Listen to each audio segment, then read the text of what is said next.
Quem está querendo aí, quem está precisando de uma solução para algum problema muito especial?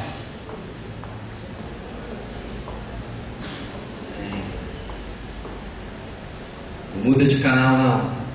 Eu tenho uma resposta para você hoje. Quero te dizer que Deus nos ama profundamente. Viramos o ano 2012 para 2013 e certamente o início do ano é marcado por muitos impostos, taxas, matrículas escolares, cartão de crédito que virou no Natal, tudo. Estava tudo tranquilo, ouvi falar nisso, né? Eu quero falar para você que tem esperança, é o início do ano e certamente você hoje está orando muito mais do que em dezembro. Muito mais, por conta de todas essas demandas e muitas outras. O verão está aí muito quente, saúde e várias outras perspectivas. Começamos o ano, queremos um emprego novo, né? Melhor salário, melhores condições de trabalho, queremos harmonia em casa. Você está orando, irmão? Estamos orando? Ah, bastante. Estamos orando bastante. As respostas estão vindo, algumas delas no tempo nosso, outras delas no tempo de Deus. Mas certamente Deus nos responde.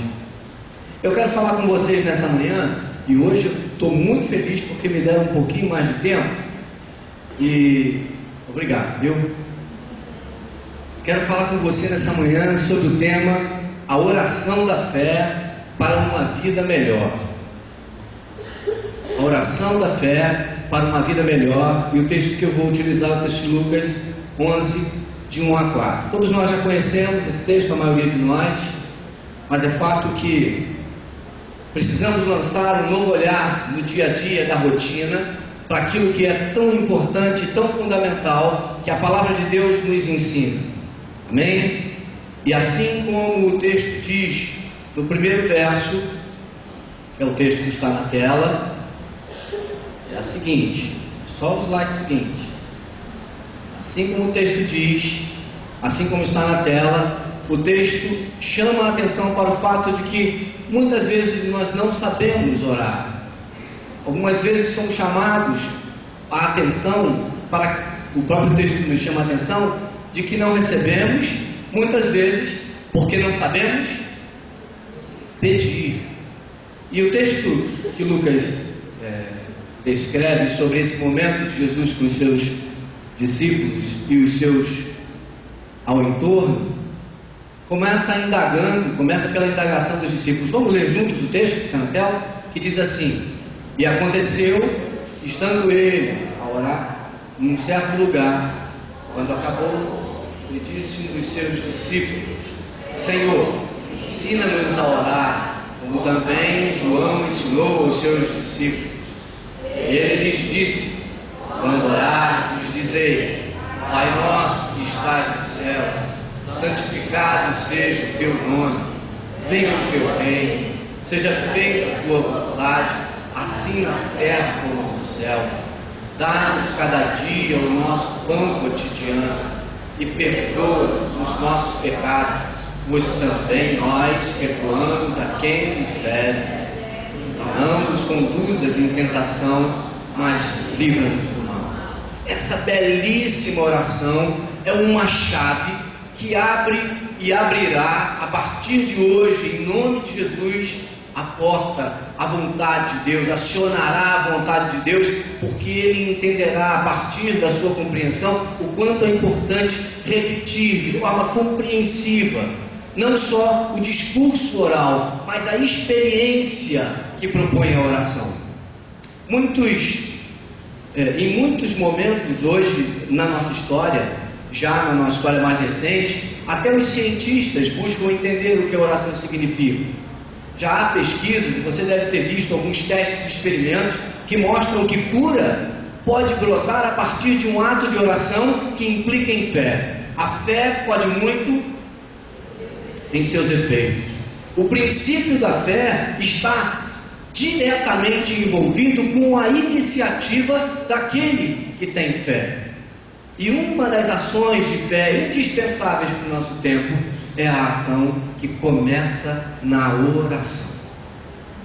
Eu e você fomos e somos orientados a perceber essa que parece virou uma rotina, como a Ave Maria em nosso tempo, como uma oração, como uma reza. Repetimos e repetimos a oração do Pai Nosso, e aliás, nem vejo que repetimos tanto em nossas liturgias, porque ela é tão relevante, tão importante no nosso viver, que caiu numa rotina muito comum de um tempo de comunicação de massa, em que tudo passa muito rápido. A oração que Jesus ensina aos seus discípulos não pode passar em nossas vidas. Ela tem que existir, viver continuadamente na minha e na sua vida. E o chamamento para essa manhã é que todos nós, quando oramos para pedir uma vida melhor. Oramos, se não para a nossa própria vida, pedir uma vida melhor para o outro, não é assim? Oramos para que Deus cuide de mim, para que Deus esteja presente, para que Ele não me abandone, para que Ele me socorra, Ele se antecipe aos fatos e me dê o livramento. Por quantos e quantos motivos nós oramos? Certamente as nossas orações estarão voltadas sempre para entender que Deus pode todas as coisas. E como disse, o tema dessa minha mensagem é que a oração da fé, essa é uma oração da fé para uma vida melhor. E eu quero começar dizendo a você que a oração da fé para uma vida melhor está quando eu, ao ler Pai Nosso que estás nos céus, santificado seja o teu nome, venha o teu reino, compreenda que Pai é uma figura que representa muito mais do que aquele que te geriu, que te produziu, ou que paga as suas contas, ou que te cria, te protege em casa, te dá um lar, te dá roupa, comida.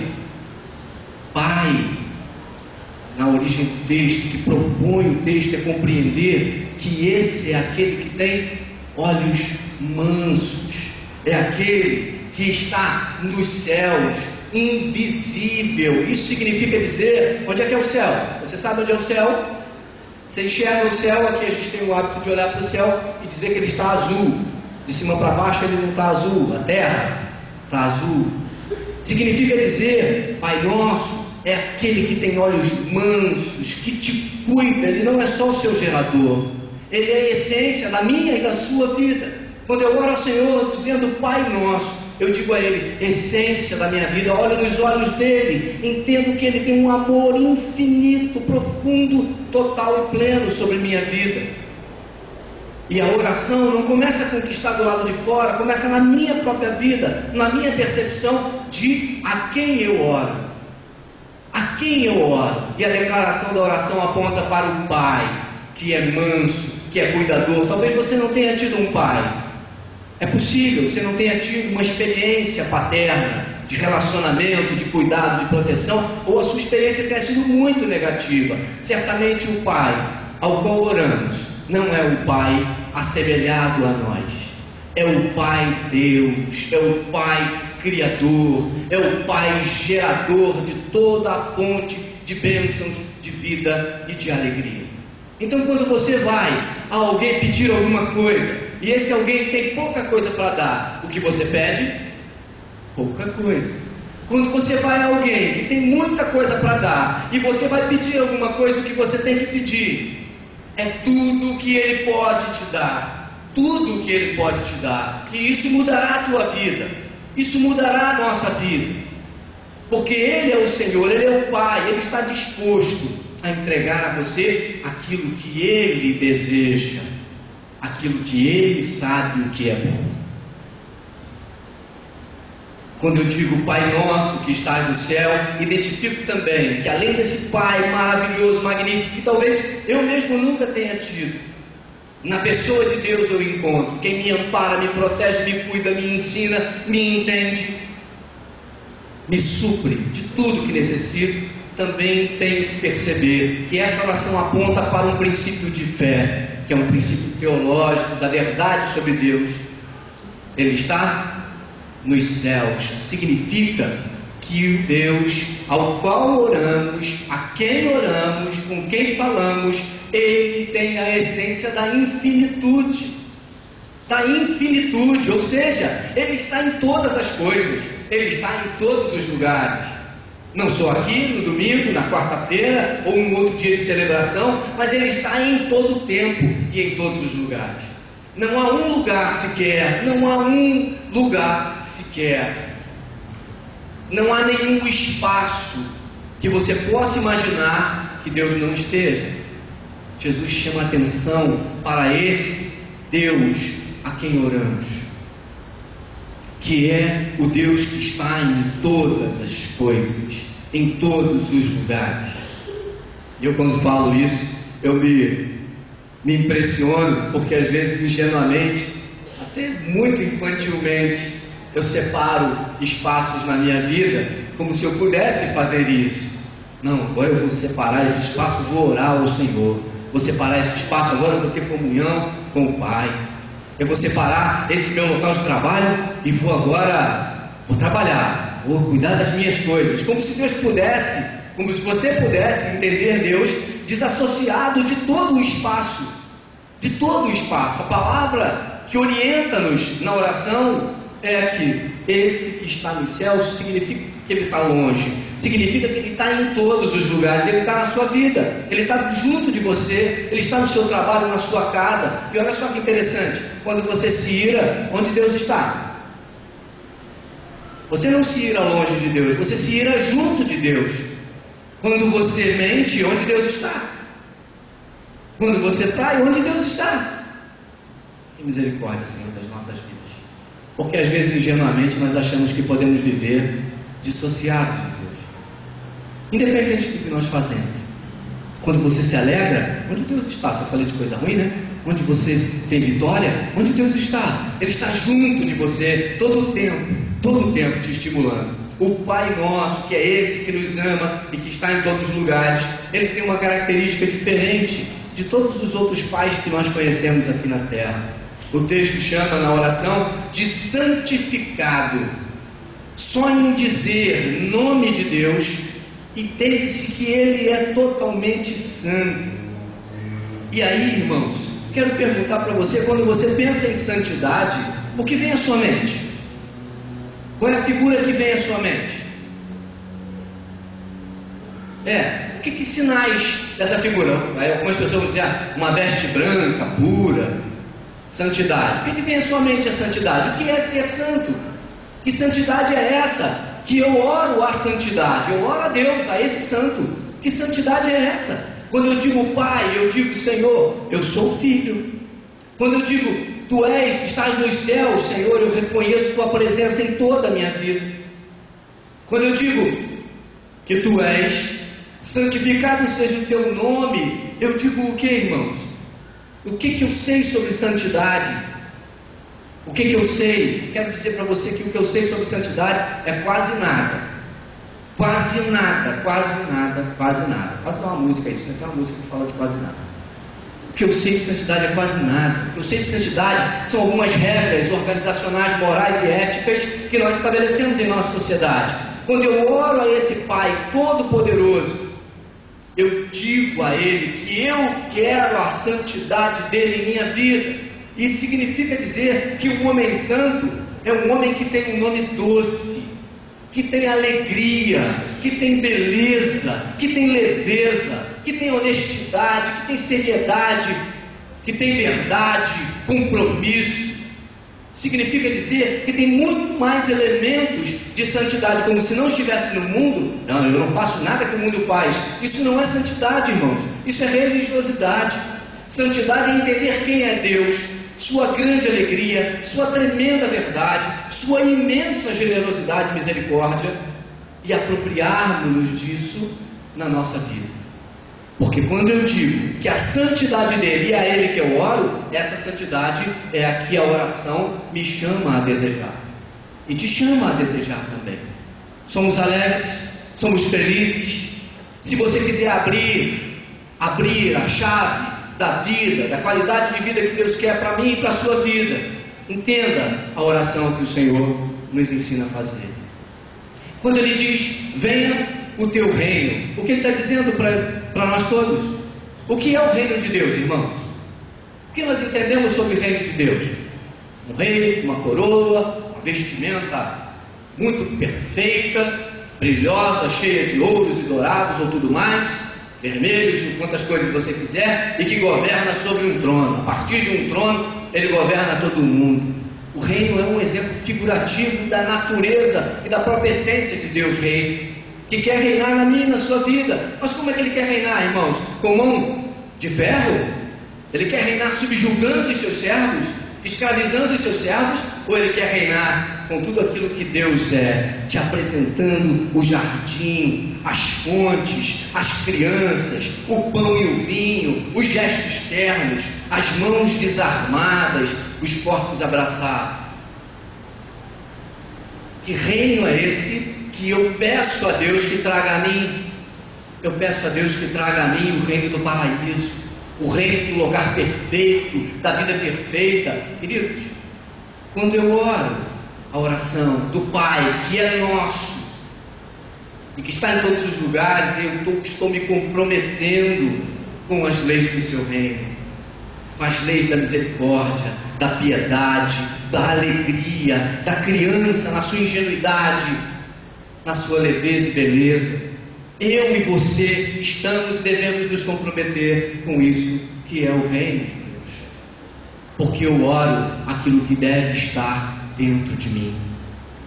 Venha o teu reino, venha o teu jardim, venha as tuas fontes de águas frescas e limpas.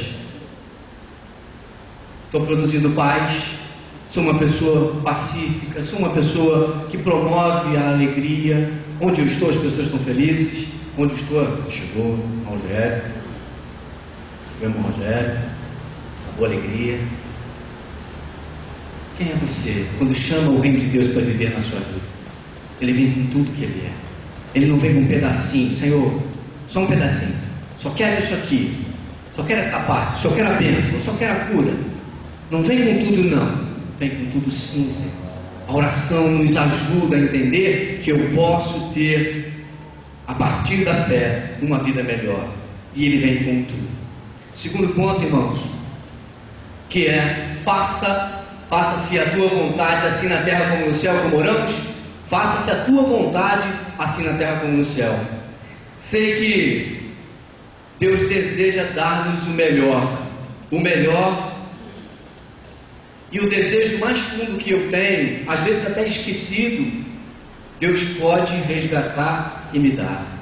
Você se lembra do seu desejo mais precioso, daquilo que um dia circundou sua mente, seu coração, movimentou seu corpo, e você desejou ter?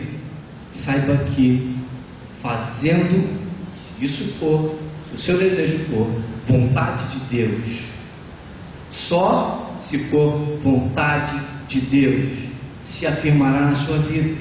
Algumas coisas que nós pedimos há tantos anos, até desistimos de ficar pedindo.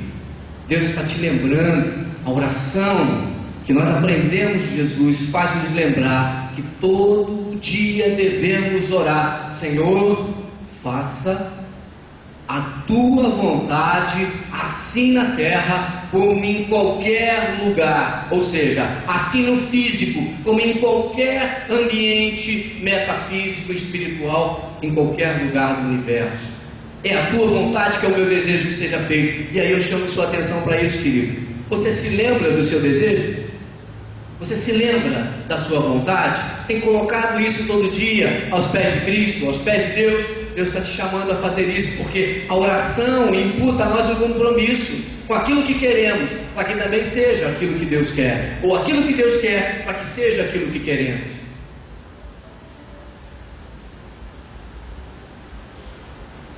Chama também a nossa atenção, irmãos, para que Ele realize o nosso desejo, para que a gente possa ser feliz. Algumas pessoas pensam que a felicidade está em coisas, e eu digo que eu também já pensei muitas vezes, e às vezes até reajo dessa forma. A felicidade está nas coisas que eu estou conquistando. Também tem felicidade nas minhas conquistas, também tem, mas a fé cristã aponta para uma felicidade que é loucura aos olhos dos homens, que é a felicidade em ter, em viver em ser exclusivamente de Deus, simplesmente por estar nas mãos dele, simplesmente por depender dele, pela vida minha, sua, existir por conta da vontade dele. Essa deveria ser toda a felicidade, a nossa razão de alegria. Tem gente alegre aqui, tem gente que está sempre muito alegre. Amém. Porque esse é o Senhor que te dá alegria. Eu creio nisso. Glória a Deus. Glória a Deus. Amém. E a mim também. Tenho orado para pedir a Deus isso. Porque às vezes o mundo sucumbe a gente, a tarefa, a pressão, a enfermidade, as diferenças, os equívocos deixam a gente entristecidos. Parece que Deus não existe, irmãos. Não há nada mais importante do que Deus na minha e na sua vida. Não importa as circunstâncias, não há nada mais importante. Eu quero a oração me aponta que o teu desejo se realize em nosso mundo da mesma forma como ele pulsa em ti. Quando eu oro dizendo faça-se a tua vontade, assim na terra como nos céus, eu estou dizendo a Deus para que Ele realize em todo o universo a vontade dEle, é a partir de mim. Algumas pessoas entendem que orar e pedir a Deus para fazer é orar e descansar, no sentido horizontal. Não é descansar a alma, é deitar-se. Não é descansar a alma, mas o fato é que a expressão que o texto vai nos mostrar, o que a Bíblia nos ensina, é que nós descansemos, é o apontamento da fé. Não é descansar o corpo, é continuar trabalhando, vivendo, lutando, realizando, mas descansados na mente, com a fé no Senhor, que Ele está com você e vai te ajudar. Começar 2013 com uma recomendação dessa é bom, irmãos?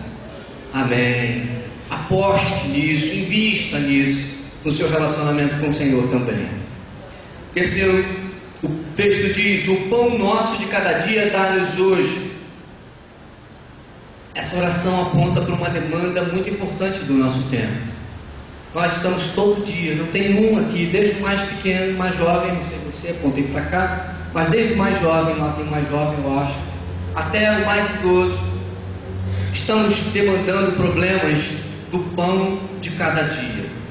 Que símbolo é esse para você que a oração nos aponta? Você todo dia acorda, quando começa o primeiro dia do mês, você já sabe que você tem 30 dias para pagar contas, para buscar sustentabilidade, vestimenta, roupa, saúde, passagem, estudo, tanta coisa para fazer e para pagar. A demanda social, financeira no mundo capitalista como o nosso vai sufocando-nos, e eu entendo muito bem o que é isso também, porque muitas vezes me sufoca. Eu fiquei doente na virada do ano, vocês passaram festejando, eu passei na cama, meu quarto trancado, tudo apagado, à base de remédio, uma enxaqueca monstra, porque eu estava trabalhando até as 7h30 da noite, dia 31, estressado no fim do ano, muito trabalho para fazer. Não deu, ficou tudo por lá, ficou tudo no ano passado. Adoeci. Um tempo como o nosso, que não tenho dúvida, você tem suas mãos calejadas, mulheres, suas casas para cuidar, mães, filhos, trabalhos, pessoas que estão em vários ambientes do viver, estão lutando para conquistar o seu espaço, num tempo difícil, num tempo duro. A oração nos aponta para uma fé de que o pão nosso de cada dia, ou seja, concede-nos contentamento nas alegrias de hoje. Nós não podemos e não devemos sucumbir na busca da sobrevivência. Deus nos chama para muito mais. Ele nos chama para a alegria, Ele nos chama para o pão, para a água, para o sono. Ele nos chama para sermos livres da ansiedade. A nossa oração, quando eu oro ao Senhor e digo: Senhor, que o pão nosso de cada dia nos dá hoje, eu afirmo a Ele a minha fé, de que eu creio que em todo tempo, em qualquer circunstância, e no tempo dele, Ele suprirá, não me abandonará, abastecerá a minha casa, me fará feliz, não só com coisas, mas com irmãos pais, com alegria, com confiança, com paciência, com generosidade, porque pão é símbolo de Vida. Pão é símbolo de vida. E o que eu quero, se é só pão, se é só matéria, é nada. Essa oração não serve. O Senhor nos chama a orar para que Ele nos entregue todos os dias vida. Vida e vitórias e alegrias e conquistas em seu nome. Amém? Amém. Vocês estão comigo. Glória a Deus por isso. E que sejamos livres do mal do nosso tempo, que é o mal da ansiedade. Eu, vítima disso também, tenho orado ao Senhor. O que tanto tem nos maltratado, não só a ansiedade, como a depressão, doença do nosso tempo, estresse, doença do nosso tempo. O Senhor tem nos chamado a orar e apostar com fé de que Ele nos dará a saúde do dia, o cuidado do dia, tudo que você precisa hoje. Se você orar, você crê nisso? Tudo que você precisa hoje, se for da vontade de Deus, estiver no coração dele, Ele te dará, porque Ele é o Senhor de todas as coisas. Glória a Deus. Quero finalizar falando que a própria oração me aponta a dizer: e perdoa-nos as nossas dívidas, assim como nós temos perdoado aos nossos devedores, e não nos deixe cair em tentação, mas livra-nos do mal. Amém. A oração de Lucas termina aqui, muito bom.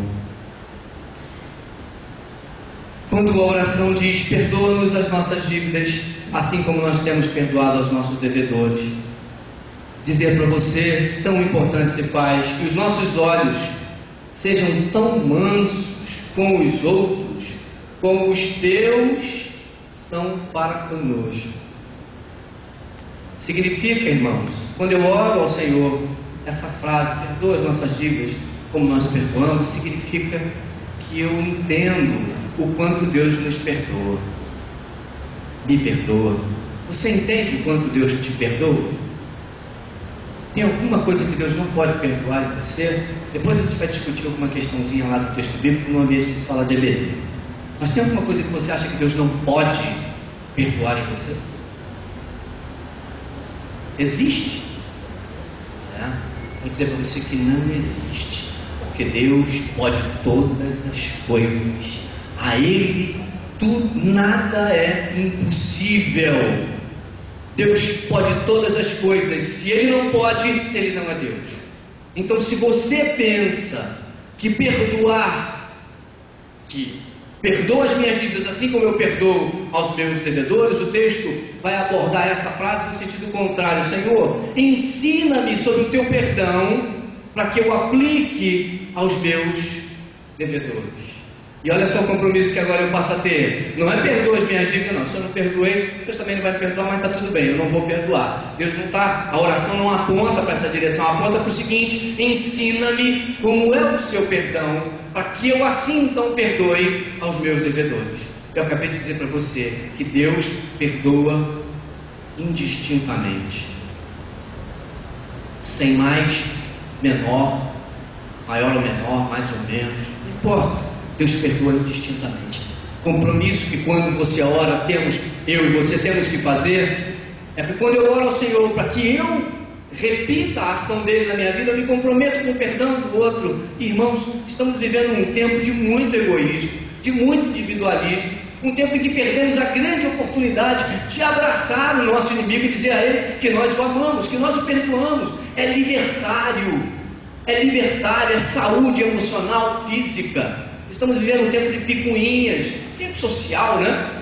Eu estou curiosamente andando de moto, nesse tempo meu carro está na oficina, com uma situação de moto até muito confortável andando pelas estradas, mas você vê quantas pessoas estão tensas. Existem hoje categorias: a moto não pode andar junto com o carro fecha a moto, é uma briga constante, uma luta constante, como se estivéssemos vivendo numa guerra. O Senhor nos chama a aprender sobre o seu perdão. Quando eu oro, irmãos, eu não estou pedindo para Deus perdoar a mim e esquecendo o meu compromisso de perdoar ao outro. A oração nos aponta o conhecimento do seu grande perdão. É total, é pleno, é completo. E nos chama ao compromisso então de aplicar isso, porque o perdão é alegria. Quando você perdoa, você tem paz. Quando você é perdoado, você tem paz. Quando você perdoa, você tem alegria. Quando você é perdoado, você está alegre. Não é assim, irmãos? Amém? Amém. Exercitar isso todo dia é o nosso desafio. Todo dia. Exercitar também, além do perdão, exige a tolerância. Tem um esforço do amar. Perdão implica em amar. É tudo isso que nós não sabemos fazer com naturalidade. Mas Deus é o Senhor, que está em todos os lugares e que quer nos ensinar sobre o seu perdão amoroso e justo. Porque se formos ferozes, não poderemos acolher a tua bondade. Como uma pessoa iracunda, uma pessoa fechada, que se ira a qualquer momento, que blasfema, que reclama, resmungona, pode amparar a bondade de Deus em sua própria vida? Como Deus pode estar em você se Ele não pode ser visto? Como o amor de Deus e a bondade dele pode estar em nós, se ela não pode ser vista nas nossas ações, nos nossos detalhes, compromissos mínimos, toques, nos nossos abraços.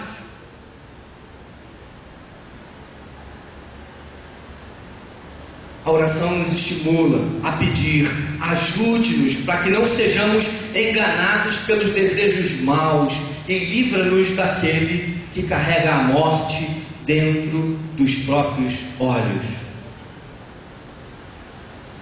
Algumas vezes oramos pedindo para que e não nos deixe cair em tentação, mas livra-nos do mal, como se o mal estivesse fora de nós, ou como se o mal fosse o outro. Já ouviu isso? Quantas vezes fizemos para Deus nos livrar do mal que está no outro? E na verdade, a oração aponta para o interior, porque você não ora para o outro, você ora para Deus, é você e Ele. É para você, é o mal que está aqui, é o mal que estou planejando e arquitetando, ou até que ingenuamente, ou em algum momento planejei e executei. O chamamento da oração é para que Ele nos deixe, não nos deixe cair na tentação de viver o mal que planejamos, de viver o mal que alimentamos, de viver o mal que desejamos fazer, mas que Ele nos livre dessa tentação de executar aquilo que planejamos na maldade de viver. Às vezes é só uma palavra, é comum no dia a dia, família, você tem liberdade, de repente você solta uma frase e essa frase cai tão mal, acaba com o dia do outro. Às vezes a gente pensa que o mal é a morte, é tirar a vida do outro, mas naquele dia você tirou a vida do outro com uma palavra mal colocada. Aquele momento de vida que deveria ser pleno, que deveria ser alegre, feliz, com a imagem, com a presença de Deus em toda a sua vida, se desconstrói porque você não teve o cuidado de colocar a palavra certa no lugar certo, com toda a generosidade e amor que Deus é.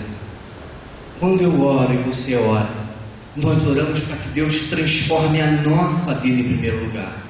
Em primeiro lugar, senão pouco valerá a nossa oração.